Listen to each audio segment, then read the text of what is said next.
sales and marketing team at Times-7. Here at Times-7, we don't only design antennas with exceptional RF properties, but also with installation simplicity in mind. Today, I would like to show you the different mounting options for our entire antenna portfolio. Let's start with the A6031. The A6031 is part of our picture frame antenna series. This antenna series can be either flush mounted or VESA mounted. To flush mount, simply use the mounting holes in the picture frame.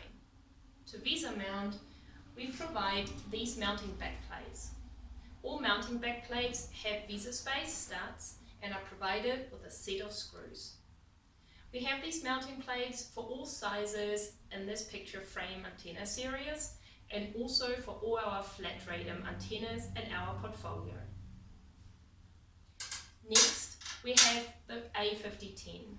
The A5010 comes in two SKUs.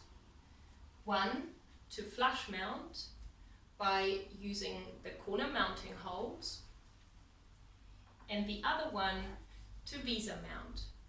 This SKU comes with VESA space studs on the backplate as well as a set of screws. Lastly, the clever design of the A5020. This design comes with VESA space mounting holes, which means you can flush mount and VESA mount this antenna. It is also provided with a set of screws, and these screws will not impact the RF performance. For more information about the different mounting options, please go to our website or contact us at sales@times7.com.